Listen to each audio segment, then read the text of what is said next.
Hello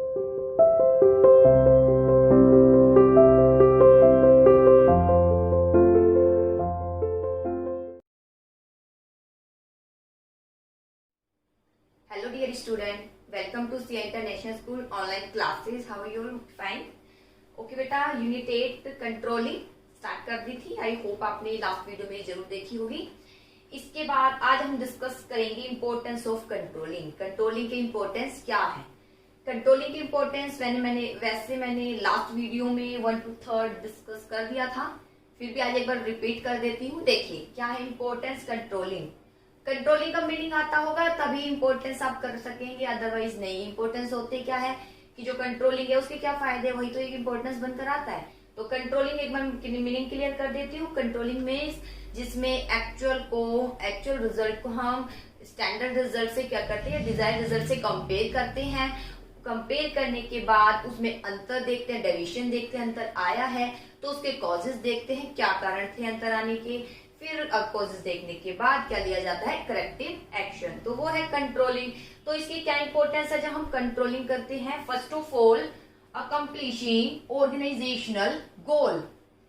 देखिए importance है, कोई घबराने की जरूरत नहीं है कि किस तरीके से याद करे, याद नहीं होता है, ऐसा कुछ नहीं।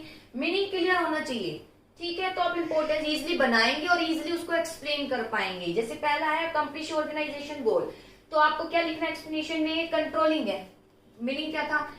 कुछ नहीं। कंट्रोलिंग के अंतर्गत एक्चुअल को डिजायर से, एक्चुअल को किससे कंपेयर किया जाता है? डिजायर से कंपेयर किया जाता है। फिर क्या निकाला जाता है? डेविएशन निकाला जाता है। डेविएशन के बाद क्या देखे जाते हैं? क्या कॉजेज आए हैं? कॉजेज के बाद क्या लिए जाते हैं? करेक्टिव एक्शन लिए जाते हैं। ताकि लाइन आगे जोड़ देना, ताकि क्या प्राप्त हो सके? ऑर्गेनाइजेशनल गोल। कलेक्टिव एक्शन क्यों लिए जाते हैं? ताकि ऑर्गेनाइजेशनल गोल प्राप्त हो सके। बस इतना ही एक्सप्लेनेशन है। अगला जजिंग एक्यूरेसी ऑफ स्टैंडर्ड। इसमें स्टैंडर्ड का आ गया है, स्टार्टिंग में वही लिख सकते हो, ठीक है? स्टार्टिंग ऐसे ही कर सकते हो कि कंट्रोलिंग के अंतर्गत एक्चुअल को डिजायर से कंपेयर किया जाता है, डेविएशन किए जाते हैं, कॉजेज देखे जाते हैं, ठीक है? यहां थोड़े स्टैंडर्ड की लाइन लिखनी है आपको। एक्चुअल को डिजायर से कंपेयर किया जाता है, फिर डेविएशन निकाले जाते हैं। फिर उसके बाद आप लिख देना, डेविएशन निकालने के बाद देखा जाता है क्या डेविएशन स्टैंडर्ड के कारण तो नहीं आया है, क्या डेविएशन स्टैंडर्ड के कारण तो नहीं आया। स्टैंडर्ड मींस या तो स्टैंडर्ड कहीं आवश्यकता से ज्यादा दे दिया है या आवश्यकता से कहीं लेस तो नहीं दे दिया। अगर आवश्यकता से ज्यादा दे दिया है तो स्टैंडर्ड को कम करेंगे, आवश्यकता से कम है तो स्टैंडर्ड को ज्यादा डिटरमाइन करेंगे। बस इतना ही इसका एक्सप्लेनेशन है। यहाँ पर स्टैंडर्ड का लिख देना कि ये देखा जाता है कि करेक्टिव एक्शन यानी डेविएशन में जो कारण निकल के आया, तो कारण यही था कि स्टैंडर्ड यूनिट जितनी बननी चाहिए थी एक दिन में उससे ज्यादा का टारगेट दे दिया है, ठीक है? जैसे क्वेश्चन है 10 मिनट आपको दिए हैं तो उसमें मैं इतने ही दूं कि 10 मिनट में कंप्लीट हो जाए, इतना नहीं कि वो किसी का भी पूरा नहीं होती, यानी मैंने स्टैंडर्ड वहां क्या दे दी है, ज्यादा दे दी है। तो स्टैंडर्ड ना तो आवश्यकता से ज्यादा हो ना आवश्यकता से कम, या स्टैंडर्ड की लाइन जो लिख देना। इसके बाद आता है making efficient use of resources. जब भी रिसोर्सेज आते हैं तो 2 लाइन आपको जरूर लिखनी है। रिसोर्सेज कौन कौन से होते हैं? Physical resources. और कौन से रिसोर्सेज होते हैं? ह्यूमन रिसोर्सेज, ठीक है? आगे क्या लिखोगे? कुछ नहीं, कंट्रोलिंग तो आता ही है, मीनिंग लिख दीजिए। कंट्रोलिंग के अंतर्गत एक्चुअल को डिजायर से कंपेयर किया जाता है, डेविएशन निकाले जाते हैं, कॉजेज निकाले जाते हैं और पॉसिबिलिटी की जाती है कि ह्यूमन फिजिकल रिसोर्सेज के साथ बेटर प्रयोग करें। जब ये कंट्रोलिंग की जाती है तो ह्यूमन जो व्यक्ति है पूरे अलर्ट होकर कार्य करता, किसी प्रकार की वेस्टेज नहीं करता। किसके साथ? मटेरियल यानी फिजिकल रिसोर्सेज के साथ। इस प्रकार मेकिंग एफिशिएंट यूज अच्छा हो पाता है किसका? रिसोर्सेज का। बेटा कुछ रटने वाली बात नहीं है, सिर्फ कंट्रोलिंग का मीनिंग समझना है। पॉइंट एक बार ध्यान रख लेना कि क्या लिखना है और बस आप लिख दीजिए एक्सप्लेनेशन। रिसोर्सेज आते ही कहीं भी रिसोर्सेज का पॉइंट आ जाता है पूरी बुक में। पहली लाइन क्लियर है कि संस्था में 2 ही रिसोर्सेज हैं, ह्यूमन रिसोर्सेज और मटेरियल रिसोर्सेज। और ह्यूमन रिसोर्सेज मटेरियल यानी फिजिकल मटेरियल के साथ, रॉ मटेरियल है, मशीन, इसके साथ कार्य करता है। अब कंट्रोलिंग के अंतर्गत एक्चुअल को डिजायर से कंपेयर करते रहते हैं, कारण निकालते रहते हैं, जिसके कारण ह्यूमन रिसोर्सेज अलर्ट रहता है और वो फिजिकल रिसोर्सेज यानी मटेरियल के साथ अच्छे से प्रयोग करता है, वेस्टेज नहीं करता। इस प्रकार दोनों का ही क्या भी यूज हो पाता है, एफिशिएंट यूज। तो ये 3rd पॉइंट है। अगला इंप्रूविंग एम्प्लॉय मोटिवेशन, यहां तक मैंने करा दिया था लास्ट वीडियो में, आप देखिए। Improving employ motivation. देखिए यहाँ पर एम्प्लॉय का मोटिवेशन इंक्रीज होता है। कैसे इंक्रीज होता है मोटिवेशन? व्यक्ति मोटिवेट होता है और अच्छा कार्य करने के लिए। क्यों? क्या रीजन हो सकता है? तो सोचिए, कंट्रोलिंग में तो कर क्या रहे थे? एक्चुअल को डिजायर से कंपेयर, फिर देख रहे थे कि डेविएशन आ रहा है नहीं, और अगर डेविएशन नहीं आ रहा तो हो सकता है व्यक्ति की बहुत प्रशंसा भी की जाए, तो उसी बात को लेकर क्या होगा? वो व्यक्ति मोटिवेट होगा। तो इसमें आप क्या करेंगे? इसमें आपको बस यही बताना है कि कंट्रोलिंग में एक्चुअल को डिजायर से कंपेयर किया जाता है, कॉजेस लिए जाते हैं, करेक्टिव एक्शन लिए जाते हैं। व्यक्ति को, एम्प्लॉय को, यहाँ एम्प्लॉय को पता होता है कि उसके कार्य की, उसके वर्क की क्या की जा रही है? जांच की जा रही है। वर्क की क्या की जा रही है? जांच की जा रही है, वेरिफिकेशन बार बार की जा रही है। और अगर कार्य वो अच्छा करेगा तो उसके लिए आगे एवेन्यू खुल जाएंगे, मार्ग अच्छे खुल जाएंगे। इसी बात को लेकर वो क्या होता है? मोटिवेटेड होता है अच्छा कार्य करने के लिए। देखिए, अगर आपको कोई फाइल भी प्रिपेयर करने के लिए कहा है, लेकिन आपको ये पता है फाइल बस बोल दिया है प्रिपेयर करने के लिए, देखेगा कोई भी नहीं, चेकिंग कोई भी नहीं करेगा, तो आप उसको बिल्कुल भी डेकोरेट नहीं करोगे, उस पर कोई मेहनत नहीं करोगे। लेकिन अगर ये पता होगा कि फाइल डेली प्रिपेयर भी कराते हैं या मंथली प्रिपेयर कराते हैं, वीकली एक फाइल जो है प्रिपेयर कराई जाती है, चाहे कितने भी पेज की हो, और वो चेक भी की जाती है, और इवन अगर उसमें आप अच्छा करते हैं तो आपकी प्रशंसा भी की जाती है, तो आप हार्ड वर्क करेंगे। तो कंट्रोलिंग से ही व्यक्ति क्या हो जाता है? मोटिवेट हो जाता है, क्योंकि उसे पता होता है उसके कार्य की क्या की जा रही है, देख रेख की जा रही है। अगर अच्छा कार्य करेगा तो उसको जो है आगे के लिए अच्छे मार्ग भी खुल जाएंगे। इसी बात को लेकर वो क्या हो जाता है? मोटिवेटेड। इसके बाद आता है इंश्योरिंग ऑर्डर एंड डिसिप्लिन। यहाँ देखिए, मैंने बोला था ह्यूमन रिसोर्सेज फिजिकल रिसोर्सेज अच्छा कार्य करता है। क्यों? क्योंकि उसे पता है कि क्या हो रही है मेरी कंट्रोलिंग, तो कोई वेस्टेज नहीं करता। वही पॉइंट यहाँ पर आ गया।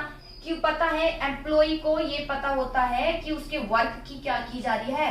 जांच की जा रही है, तो वो ऑटोमेटिक किस में रहता है? डिसिप्लिन। किसी प्रकार की थेफ्ट, चोरी नहीं करता, किसी प्रकार का करप्शन नहीं करता, धोखा नहीं देता है, अननेसेसरी डिले भी नहीं करता, किसी प्रकार का डिले नहीं करता है। उसे पता है कि जांच की जा रही है। जैसे कि मान लीजिए स्कूल में हम आते हैं डेली, ठीक है, टीचर भी आ रहे हैं, आप स्टूडेंट भी आ रहे हैं, आप आ रहे हैं, घर से आ रहे हैं, ठीक है, ऑन फुट आ रहे हैं, कोई नहीं देखता है कि कितने बजे आ रहे हैं, तो आप लेजी हो जाएंगे। आप कहेंगे कोई भी वेरिफिकेशन तो होती नहीं है, जांच होती ही नहीं है कि मैं कितने बजे, मेरा कोई टाइम नोट ही नहीं किया जाता, तो आप अपने अकॉर्डिंग आया करोगे। लेकिन अगर आपको पता हो कि जांच की जाएगी कि कितने बजे आ रहे हो, वो भी एंट्री की जाएगी, कितने बजे जा रहे हो उसकी भी एंट्री की जाएगी, तो ऑटोमेटिक आप डिले नहीं करेंगे, ठीक है, क्योंकि करेक्टिव एक्शन लिया जाएगा। अगर बार बार डिले करेंगे तो कंट्रोलिंग करने से व्यक्ति ऑटोमेटिक क्या रहता है? डिसिप्लिन, किसी प्रकार की चोरी नहीं करता, ना ही कोई काम में क्या करता है? डिले। इसके बाद आता है फैसिलिटेटिंग कोऑर्डिनेशन इन एक्शन। देखिए, जब भी कोऑर्डिनेशन इन एक्शन, एक्शन यानी कार्य, कार्य मतलब एक्टिविटी, कार्य मतलब एक्टिविटी, और जब भी कोऑर्डिनेशन और एक्टिविटी आ जाए, एक लाइन कॉमन कि संस्था में बहुत से डिपार्टमेंट होते हैं और सारे डिपार्टमेंट एक दूसरे पर क्या होते हैं? निर्भर होते हैं। सारे डिपार्टमेंट एक दूसरे पर क्या होते हैं? निर्भर होते हैं। लाइन हमेशा कॉमन होगी, पूरी बुक में चाहे कहीं भी ये आ जाए, एक्टिविटी और कोऑर्डिनेशन जाए तो एक ही लाइन, या डिपेंडेंस आ जाए कि बहुत से क्या होते हैं संस्था में डिपार्टमेंट होते हैं, सब एक दूसरे पर क्या होते हैं? निर्भर होते हैं। और उनमें जैसे कि सेल्स डिपार्टमेंट है, ठीक है, वो सेल्स तभी कर पाएगा जब प्रोडक्शन डिपार्टमेंट क्या करके देगा? उसको प्रोडक्ट बना के देगा, तुरंत तभी वो क्या कर पाएगा? सेल सप्लाई कर पाएगा। और इनमें कब सिस्टम बना रहेगा, कब कोऑर्डिनेशन बना रहेगा? जब इनके कार्य की देखरेख की जाएगी तुरंत, कि प्रोडक्शन वाले से हाँ जी प्रोडक्शन हो चुका है नहीं, यूनिट तैयार हो चुकी है नहीं, या सेल्स वाले से आपको यूनिट मिल गई थी, कितनी आप बेच कर आए हैं, कितने सेल्स का टारगेट पूरा हुआ है। जब डेली ही कंट्रोलिंग की जाएगी तो ये दोनों डिपार्टमेंट अलर्ट भी रहेंगे, एक दूसरे के साथ क्या भी बैठाएंगे? कोऑर्डिनेशन, क्योंकि इन्हें पता है इनके कार्य की क्या की जा रही है? जांच, और इनके कार्य की जांच की जा रही है, तो ये मोटिवेट भी होंगे अपने अपने डिपार्टमेंट में अच्छा कार्य करने के लिए। तो ये था बेटा इंपॉर्टेंस। फिर देख ली इंपॉर्टेंस क्या है। सबसे पहले कंट्रोलिंग से क्या फायदा होता है? ऑर्गेनाइजेशनल गोल क्या हो जाते हैं? अचीव हो जाते हैं। इसके साथ किसी प्रकार की कमी है स्टैंडर्ड में तो वो भी सुधार ली जाती है। जब स्टैंडर्ड सुधार लिए हैं, गोल प्राप्त हो गया, इट मींस हम कह सकते हैं रिसोर्सेज का कैसा प्रयोग हो रहा है? अच्छा। देखिए, सब रिलेटेड एक दूसरे से।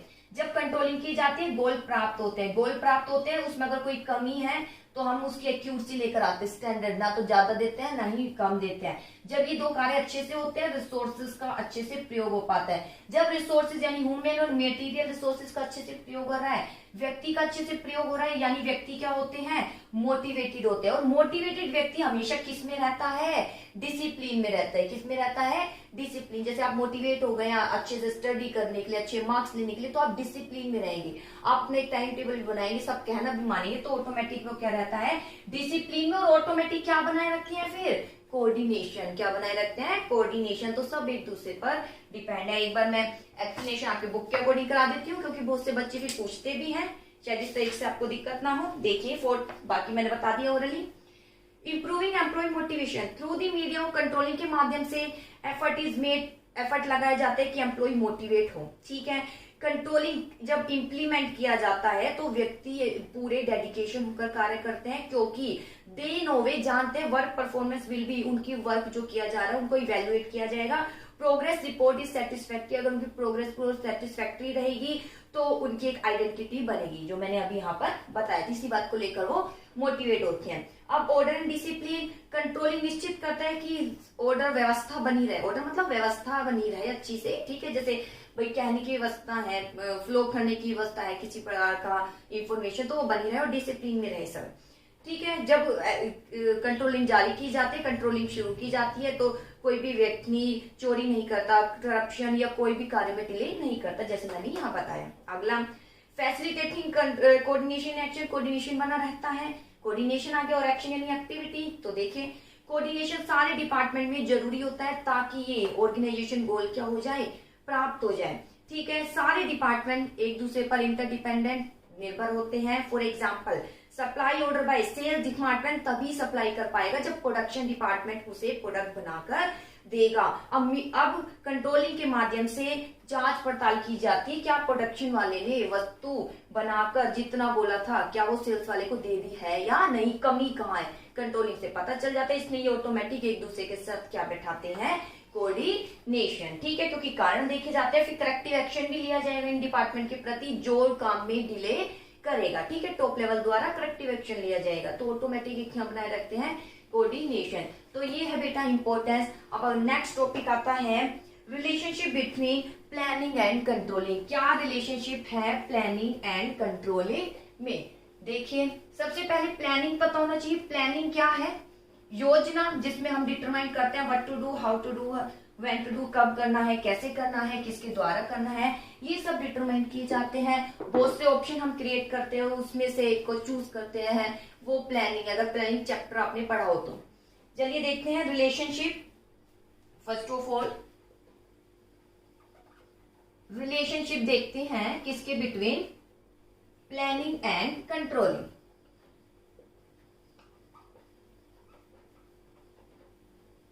देखिए, फर्स्ट ऑफ ऑल इंटरडिपेंडेंस, दो रिलेशनशिप बताए, आज मैं इंटरडिपेंडेंस की डिस्कस करूंगी। Interdependence between planning and controlling. First of all है interdependence between planning and controlling. ठीक है, planning and plan and controlling में। ठीक है, देखिए इंटरडिपेंडेंस में क्या है, ध्यान से सुनिए। First of all there is deep relationship between controlling and planning में बहुत ही डीप रिलेशनशिप है। ठीक है, प्लानिंग स्टार्टिंग पॉइंट है, कंट्रोलिंग एंडिंग पॉइंट है फंक्शन का। ठीक है, आगे showing the importance of their relationship, इनका रिलेशनशिप बताया गया है यहाँ पर। It is generally said that planning is meaningless, बोला जाता है प्लानिंग मीनिंगलेस है बिना कंट्रोलिंग, और कंट्रोलिंग अंधा है बिना प्लानिंग के। देखिए कैसे, first of all planning is meaningless without controlling. क्या बोला है, प्लानिंग, ये काफी आता है बेटा, planning is meaningless without controlling. देखिए प्लानिंग, योजना मीनिंगलेस हो जाएगी अगर आप क्या नहीं करेंगे, कंट्रोलिंग नहीं करेंगे। कि योजना है, लागू तो कर दी, कंट्रोलिंग ही नहीं कर रहे। सुनिए, योजना बनाई, लागू कर दी, लेकिन कंट्रोलिंग ही नहीं कर रहे तो कोई फायदा नहीं है, कोई ढंग से कार्य नहीं करेगा। इसलिए प्लानिंग मीनिंगलेस हो जाएगा अगर उसके साथ आप क्या नहीं करेंगे, कंट्रोलिंग। क्योंकि प्लान जब लागू करते हैं, देखो मैंने कहा कि कोई प्रोजेक्ट बनाना है, कई प्लान आपके माइंड में आएंगे, उस प्लान में भी आप वेरिफिकेशन करेंगे कौन सा ज्यादा बेटर, किसको मैं लागू करूं, किसको रिजर्व में रखूं, वो और कुछ नहीं, वो भी कंट्रोलिंग का ही पार्ट है। कि आप उसमें अंतर देख रहे हैं, अंतर देखकर कि ये वाली योजना ज्यादा अच्छे से सफल होगी और ये योजना शायद कम सफल होगी, तो आप वहां अंतर देख रहे हैं, कहीं ना कहीं कंट्रोलिंग कर रहे हैं। देखिए in the first part of interdependence between planning and controlling के फर्स्ट पार्ट में it has been said that, कहा जाता है planning can be successful only in the presence of controlling. Planning केवल सफल हो सकती है जब क्या प्रेजेंट होगा, कंट्रोलिंग। क्या प्रेजेंट होगा, controlling. It means if control is not present, अगर कंट्रोल प्रेजेंट नहीं होगा तो यूजलेस टू हैव प्लानिंग, तो प्लानिंग बेकार रहेगी आपकी बनानी।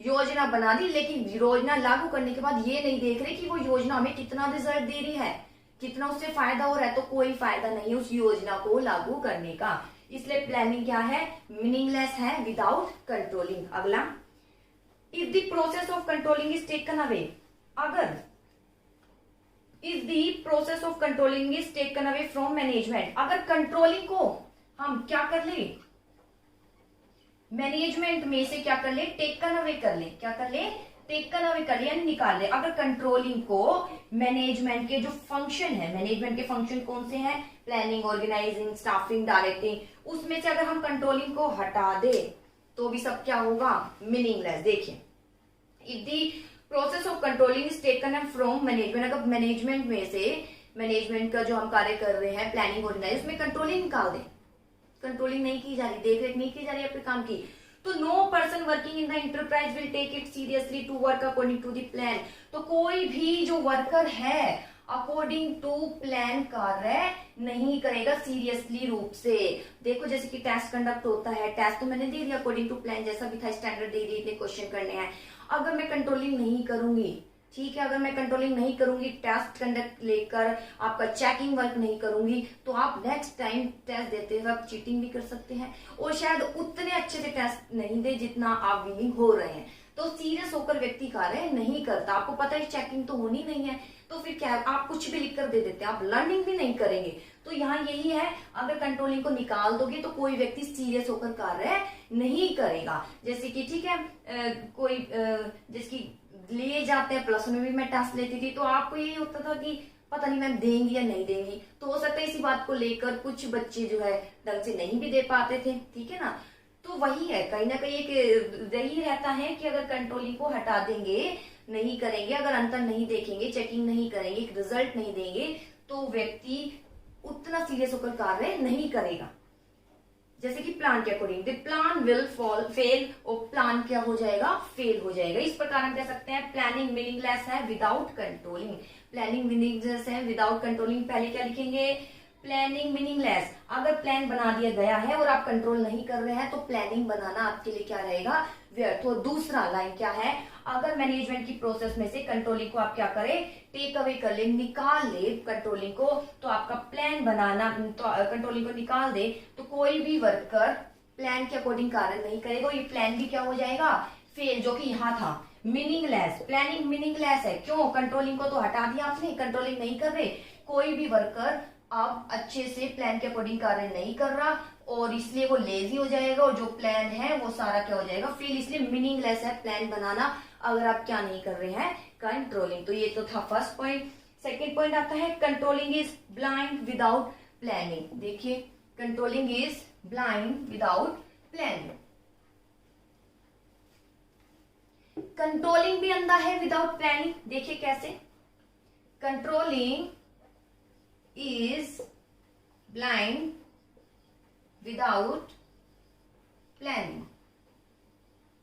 देखिए कंट्रोलिंग अंधा है, किसके बिना, प्लानिंग के बिना, क्योंकि करेक्टिव एक्शन तो इसी के लिए लिए जाते हैं, ठीक है, प्लानिंग के अंतर्गत। तो देखिए under the system of controlling, controlling के सिस्टम के अंतर्गत अगर कंट्रोलिंग में देखिए तो एक्चुअल को किससे कंपेयर किया जाता है, डिजायर रिजल्ट यानी डिजायर स्टैंडर्ड से। और ये स्टैंडर्ड किसमें डिटरमाइन किए जाते हैं, प्लानिंग में। ये स्टैंडर्ड किसमें डिटरमाइन किए जाते हैं, प्लानिंग में। स्टैंडर्ड मतलब 10 यूनिट बनानी है। मैंने यह कहा कि आज जो है अब मैं 10 क्वेश्चन आपको बोलूंगी, आपको 10 क्वेश्चन जो है टेस्ट में कंडक्ट किए जाएंगे आज, तो वो मैं ऑलरेडी योजना बनाकर आई थी, 10 क्वेश्चन आज मैं दूंगी, तो मैंने वो 10 क्वेश्चन यानी स्टैंडर्ड प्लानिंग में डिटरमाइन किए। जब तक प्लानिंग ही नहीं रहेगी तो कंट्रोलिंग किसकी करोगे, नहीं कर पाओगे। अगर प्लानिंग में यही नहीं दिया जाएगा कि 10 क्वेश्चन करना है तो कंट्रोलिंग किसकी किससे पता चलेगा कितने क्वेश्चन दिए थे और कितने आपने करे हैं और कितने आपने नहीं करे, क्या रिजल्ट होगा? नहीं होगा। देखिए, under this system of controlling system के अंतर्गत एक्चुअल वर्क को क्या किया जाता है? कंपेयर किया जाता है स्टैंडर्ड से। If standard are not determined, अगर स्टैंडर्ड ही डिटरमाइन नहीं है, ये स्टैंडर्ड डिटरमाइन नहीं है। स्टैंडर्ड किस में डिटरमाइन किए जाते हैं? हमेशा प्लानिंग में, ध्यान रखना, स्टैंडर्ड प्लानिंग में डिटरमाइन किए जाते हैं। अगर स्टैंडर्ड ही डिटरमाइन नहीं किए जाएंगे तो फिर कंट्रोल के लिए कुछ भी नहीं बचेगा। नॉट जस्टिफिकेशन, कंट्रोल के लिए कुछ नहीं बचेगा। किससे कंट्रोलिंग करोगे? देखिए, एग्जाम भी होते हैं तो उसमें एक स्टैंडर्ड होता है, ठीक है, 80 मार्क्स का पेपर आया है, तो वो 80 मार्क्स में से तो पता चल रहा है आपने कितने मार्क्स जो है अचीव किए हैं। जो वो स्टैंडर्ड ही नहीं होगा, वो स्टैंडर्ड है, वो स्टैंडर्ड प्लानिंग में ही है, तो कंट्रोलिंग किस बात की? इसलिए कंट्रोलिंग अंधा है प्लानिंग के बिना। If standard are not determine, नहीं डिटरमाइन किया जाएगा, कंट्रोलिंग जस्टिफिकेशन नहीं रहेगा। And the standard are determined, और स्टैंडर्ड किस में डिटरमाइन किए जाते हैं? प्लानिंग के अंतर्गत। इट इज देयरफॉर, इस प्रकार कहा जा सकता है, controlling is blonde without planning और it is without any base. इस प्रकार हम कह सकते हैं कि जो कंट्रोलिंग है अंधा है बिना प्लानिंग के। फिर देख लीजिए टॉपिक बेटा इंपॉर्टेंट है, रिलेशनशिप प्लानिंग एंड कंट्रोलिंग। क्या रिलेशनशिप है? सबसे पहला relationship, planning is meaningless. Planning meaningless है अगर कंट्रोलिंग नहीं है। प्लानिंग तो है, योजना तो लागू कर दी, लेकिन कंट्रोल नहीं कर रहे हैं, तो कोई भी व्यक्ति सीरियस होकर कार्य नहीं करेगा। कंट्रोलिंग के इंपॉर्टेंस में पढ़ा है ना, डिसिप्लिन में कार्य करते हैं, वो डिसिप्लिन में कार्य नहीं करेगा, योजना के अकॉर्डिंग कार्य नहीं होगा और योजना फेल हो जाएगी। इसलिए प्लानिंग मीनिंगलेस है अगर कंट्रोलिंग नहीं कर रहे। और कंट्रोलिंग अंधा है अगर क्या है? प्लानिंग नहीं है, तो कंट्रोलिंग किसकी करोगे? क्योंकि कंट्रोलिंग में एक्चुअल को डिजायर रिजल्ट से क्या किया जाता है? कंपेयर डिजायर स्टैंडर्ड से। और ये स्टैंडर्ड किस में डिटरमाइन किए जाते हैं? प्लानिंग में। जब प्लानिंग में स्टैंडर्ड एक संख्या डिटरमाइन नहीं की जाएगी तो किस में अंतर देखोगे? अंतर होगा ही नहीं, इसलिए कंट्रोलिंग का अस्तित्व वहां खत्म हो जाएगा। कंट्रोलिंग अंधा है विदाउट प्लानिंग। आई होप बेटा आपको ये समझ आया होगा टॉपिक, इसको अच्छे से करना, लेसन इंपॉर्टेंट है और एक ही है और का हार्ड भी नहीं है, इजी है। जितना पढ़ाया जाए उसको हाथों हाथ याद कीजिए। कोई प्रॉब्लम है तो प्लीज मुझे व्हाट्सएप पर जरूर मैसेज कर देना।